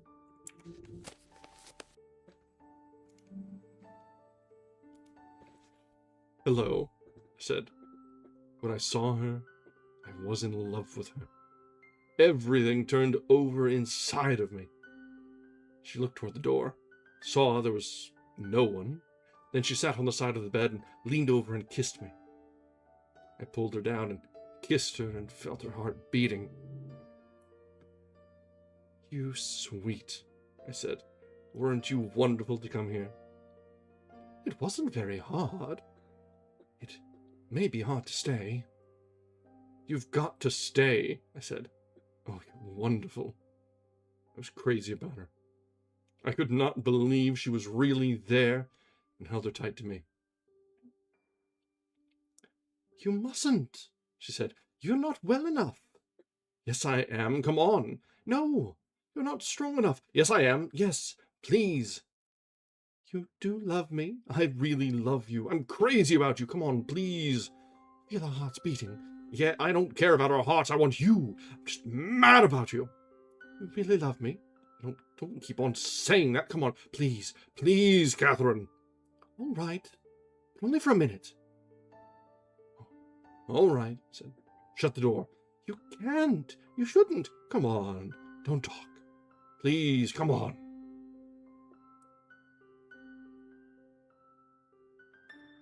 Yeah, okay. Catherine sat in a chair by the bed. The door was open into the hall. The wildness was gone, and I felt finer than I had ever felt.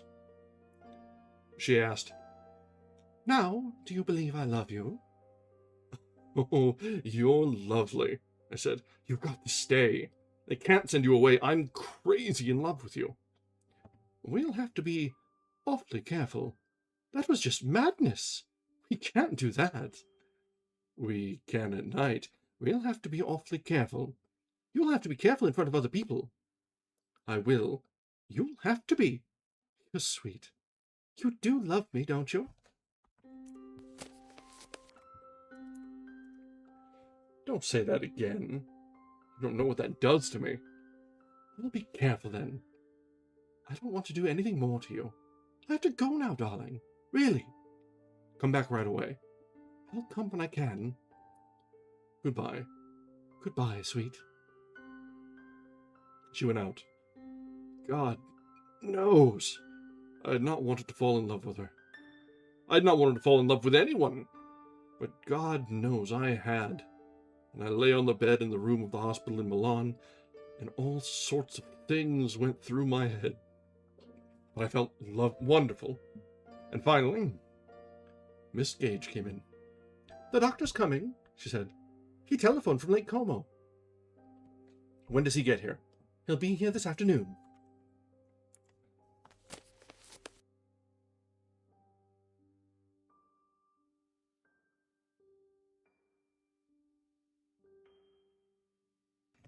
All right, so things are shaping up. We've seen the reconnection with Miss Barkley, and things seem to have maybe gotten a little bit spicy there. And the doctor is finally coming in from the countryside. We'll see if he can finally get these bandages changed. It's been a few days now in dirty bandages under wounded legs, so we'll see how poorly things are shaping up. If you remember, the last time that we really got an update on how the wound was when the doctor at the front was having his little bit of a slapdash check through. So we'll see how good or bad things are progressing. Be interesting to see if there will be lasting repercussions for our narrator here. All right, let's try and get through one more chapter tonight. I think we should have time. So, chapter 15. Nothing happened until afternoon. The doctor was a thin, quiet little man who seemed disturbed by the war. He took out a number of small steel splinters from my thighs with delicate and refined distaste. He used a local anesthetic called something or other snow, which froze the tissue and avoided pain until the probe, the scalpel or the forceps, got below the frozen portion. The anesthetized area was clearly defined by the patient, and after a time, the doctor's fragile delicacy was exhausted, and he said it would be better to have an X-ray. Probing was unsatisfactory, he said.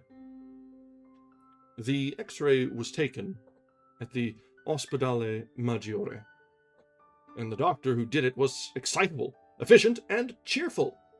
It was arranged by holding up the shoulders that the patient should see personally some of the larger foreign bodies through the machine. The plates were to be sent over. The doctor requested me to write in his pocket notebook my name and regiment and some sentiment. He declared that the foreign bodies were ugly, nasty, brutal. The Austrians were sons of bitches. How many had I killed? I had not killed any, but I was anxious to please, and I said I had killed plenty. Miss Gage was with me, and the doctor put his arm around her and said she was more beautiful than Cleopatra. Did she understand that? Cleopatra, the former queen of Egypt? Yes, by God she was. We returned to the little hospital in the ambulance, and after a while, and much lifting, I was upstairs and in bed again. The plates came that afternoon.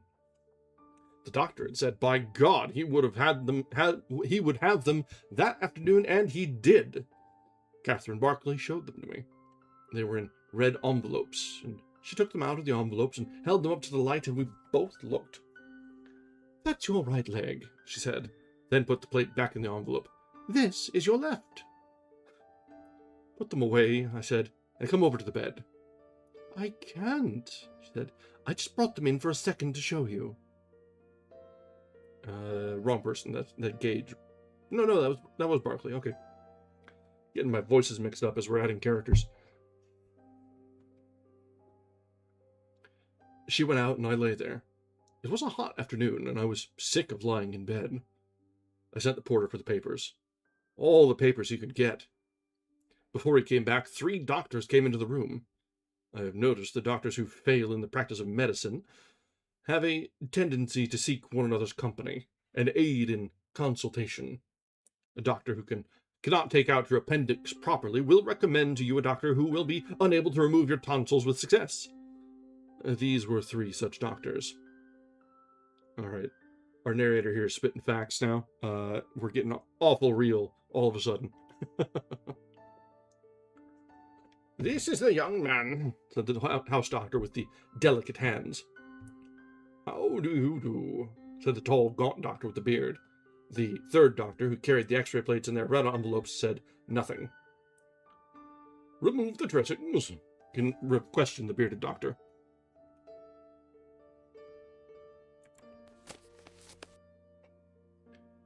Certainly. Remove the dressings, please, nurse, the house doctor said to Miss Gage. Miss Gage removed the dressings. I looked down at the legs. At the field hospital, they had the look of not too freshly ground hamburger steak.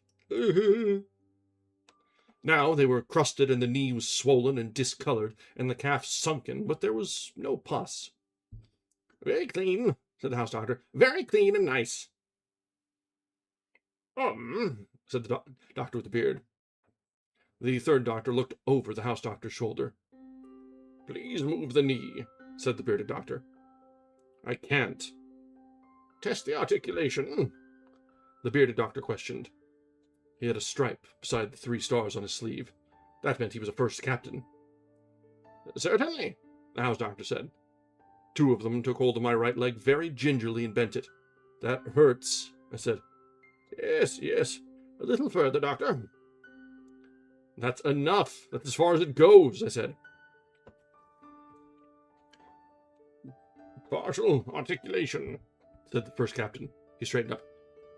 May I see the plates again, please, doctor? The 3rd doctor handed him one of the plates. No, the left leg, please. That is the left leg, doctor. You're right. I was looking from a different angle. He returned the plate. The other plate he examined for some time. You see, doctor, he pointed to one of the foreign bodies, which showed spherical and clear against the light. They examined the plate for some time. Only one thing I can say, the first captain with the beard said. It is a question of time. 3 months. 6 months, probably. Certainly. The synovial fluid must reform. Certainly. It is a question of time. I could not conscientiously open a knee like that before the projectile was insisted. I agree with you, doctor. 6 months for what? I asked. 6 months for the projectile to insist before the knee can be opened safely. Don't believe it, I said. Do you want to keep your knee, young man? No, I said. What? I want it cut off, I said, so I can wear a hook on it. What do you mean, a hook? He is joking, said the house doctor. He patted my shoulder very delicately. He wants to keep his knee. This is a very brave young man. He has been proposed for the Silver Medal of Valor. All my felicitations, said the first captain. He shook my hand. I can only say that to be on the safe side, you should wait at least 6 months before opening such a knee. You are welcome, of course, to another opinion. Thank you very much, I said. I value your opinion. The first captain looked at his watch. We must go, he said. All my best wishes. All my best wishes, and many thanks, I said. I shook hands with the third doctor. Capitano Varini, Tenente Henry. And they all 3 went out of the room.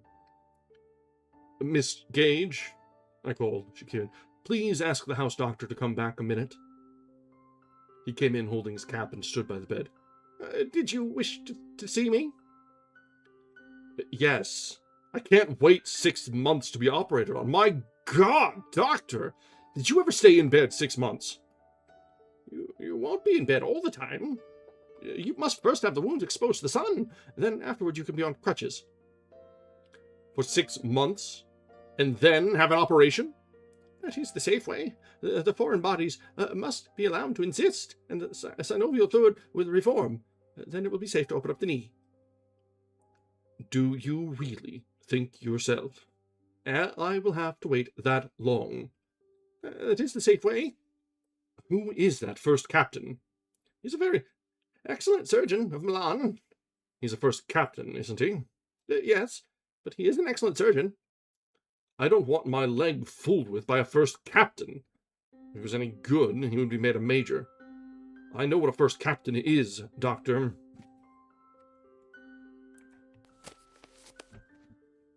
He is an excellent surgeon. I would rather have his judgment than any surgeon I know. Could another surgeon see it? Certainly, if you wish, but I would take Dr. Varela's opinion myself. Could you ask another surgeon to come and see it? I will ask Dr. Valenti to come. Who is he? He is a surgeon of the Ospedale Maggiore. Good. I appreciate it very much. You understand, Doctor, I couldn't stay in bed 6 months. You would not be in bed. You'd first take a sun cure, and then you could have a light exercise. And then, when it was insisted, we could operate. But I can't wait 6 months. The doctor spread his delicate fingers on the cap he held and smiled. You are in such a hurry to get back to the front? Why not? It is very beautiful, he said. You are a noble young man. He stooped over and kissed me very delicately on the forehead. I will send for Valenti. Do not worry and excite yourself. Be a good boy. Will you have a drink? I asked. No, thank you. I never drink alcohol. Just have one. I rang the porter to bring glasses. No, thank you. They're waiting for me. Goodbye, I said. Goodbye. All right, let me see how much... Okay, yeah. So, we're coming up on an ad, but I think we can snooze that, because after we finish this chapter, we'll be trying to raid into somebody. So I think we're just a couple paragraphs, just a few lines left in this chapter. 2 hours later, Dr. Valenti came into the room. He was in a great hurry, and the points of his moustache stood straight up. He was a major. His face was tanned, and he laughed all the time. How did you do it, this rotten thing? Yes, let me see the plates. Yes, that's it. You look healthy as a goat. Who's the pretty girl? Is she your girl? I thought so. Isn't this a bloody war? How does that feel? You are a fine boy. I'll make you better than new. Did that hurt? You bet it hurts. How they love to hurt you, these doctors. What have they done for you so far? Can't that girl talk Italian? She should learn. What a lovely girl. I could teach her. I would be a patient here myself. No, but I'll do all your maternity work free. Does she understand that? She will make you a fine boy. A fine blonde like she is. That's fine. That's all right. What a lovely girl. Ask her if she eats supper with me. No, I won't take her away from you. Thank you. Thank you very much, miss. That's all. That's all I want to know. He patted me on the shoulder. Leave the dressings off. Will you have a drink, Dr. Valentini? A drink? Certainly. I'll have 10 drinks. Where are they? In the armoire. Miss Barclay will get the bottle. Cheerio to you, miss. Oh, what a lovely girl. I'll bring you better cognac than that. He wiped his moustache. When do you think it can be operated on? Tomorrow morning. Not before. Your stomach must be emptied. You must be washed out. I will see the old lady downstairs and leave instructions. Goodbye. I'll see you tomorrow. I'll bring you better cognac than that. You are very comfortable here. Goodbye. Until tomorrow. Get a good sleep. I'll see you early. He waved from the doorway. His moustaches went straight up. His brown face was smiling. There was a star in a box on his sleeve, because he was a major. All right, got a couple of very different opinions on that one. All right, let's go ahead and get a bookmark set in place. We can get out of our reading nook here. All right, so it says we've got about 3 minutes till the ad, but let's talk for a minute. So, we've run through the whole gamut tonight. There was the bit of the war early on at the front, the passing of one of his men, and unfortunately it was one of the men who was more clear to see the real motivations of that war, any war, all war. The manipulators behind the curtain, such as they are. some things never really change. The people we can least afford to lose are the first we lose, right? But then we got into the hospital, and there was a lot of, well, as Akamos put, a lot of less than ideal going around. There was the unfamiliar, not quite ready for taking in any people, because it's a brand new hospital, no doctor. And then when they do get the doctor, that one is a little bit of a nervous Nelly. And as our narrator so aptly put it, the less skilled doctors will sort of gather together in a gaggle. So getting a second opinion from a major, so someone who is rather well on the up and up, had a very reversed situation. And honestly, the first opinion was kind of bollocks. Waiting 6 months for a cyst to form around the thing, it would have died of blood poisoning before that, probably. So, likely, when we get back to this on Sunday, we'll be seeing the new doctor, the new surgeon, getting his knee cleaned out, and maybe our narrator will walk again. We'll see. Alright, let's see if there's anyone we can raid into tonight.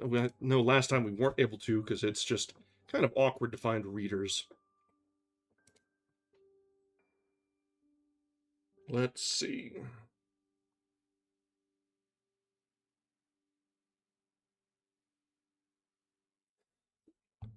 Somebody's reading Dungeon Crawler Carl.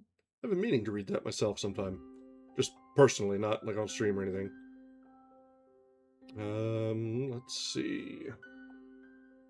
Another snooze in that. Yeah, you know what? That's true. Walking again, a lot of times, is a matter of spite.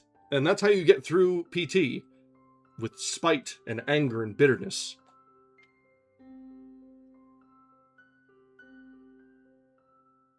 Let's see. We got some writers. Valley. Oh, somebody's reading something by Doyle. Oh, they just started too. That could be fun.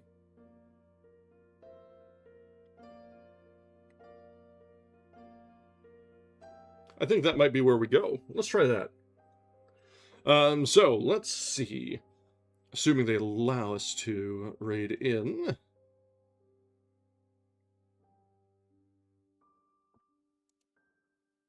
Oh, looks like it will let us. Okay, so we are going to go right into Buggered Badger, who is reading The Valley of Fear by Sir Arthur Conan Doyle. So, give them our very best. Our next reading will be tomorrow as we continue with our unarchived series reading Hyperion. We'll be back with A Farewell to Arms on Sunday. And, as always, thank you very, very much for joining us. A big thank you to Castellar, I am certainly butchering your name, for our first subscriptions and the gift subscriptions that you gave out to our community. I'm very, very pleased with how awesome the group that we've got here is. Excellent to each other, continue to be excellent to each other, and we're just going to keep having fun. Alright guys, let's go ahead and raid over to Buggered Badger, who is reading The Valley of Fear by Sir Arthur Conan Doyle. Until next time, have a wonderful night, and goodbye.